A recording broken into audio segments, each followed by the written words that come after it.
Je suis Cécile Aveuzard, directrice territoriale Rhône-Saône de Voies navigables de France. Voies navigables de France est un établissement public national dont le rôle est de développer, d'exploiter, de gérer les 6700 km de réseau de voies navigables en France. C'est de développer l'activité, que ce soit fret, transport de marchandises ou bien l'activité touristique en lien avec les opérateurs, soit économiques, soit bien sûr les collectivités. Et puis, le troisième rôle de VNF, qui est essentiel pour nous aujourd'hui, c'est de gérer l'eau qui est dans ce réseau navigable.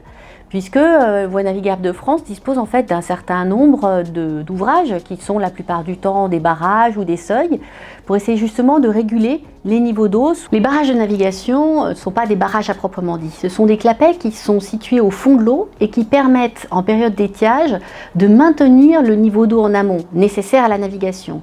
Mais ce maintien d'eau en amont permet aussi de soutenir l'alimentation des nappes phréatiques et donc de faciliter les usages agricoles comme par exemple l'irrigation ou bien l'usage de pompage pour l'eau potable. Sur la Saône aujourd'hui, nous distinguons deux grandes parties sur le réseau. Une première partie qui va de Corps jusqu'à Saint-Jean-de-Laune, qui est ce qu'on appelle la petite Saône, c'est-à-dire la Saône petit gabarit.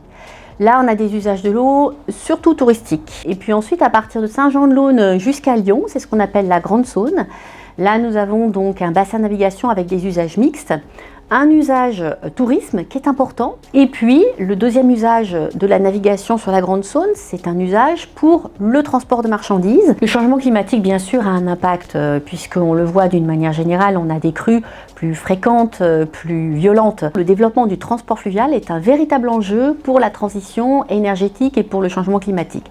Pourquoi? Eh bien parce que c'est un mode de transport massifié qui fait que dans un même trajet, on peut transporter beaucoup plus de marchandises. Et donc il y a une vraie économie en tonnes équivalent carbone quand on fait du fluvial par rapport à la route. Pensez que la voie d'eau peut vous apporter beaucoup. Elle peut vous apporter d'une part de l'agrément, du plaisir bien sûr pour les gens, pour vos citoyens qui vivent bord à voie d'eau. Elle peut apporter bien sûr du développement économique puisque qu'il s'agisse du transport de marchandises ou bien de la plaisance touristique, c'est un facteur d'attractivité du territoire.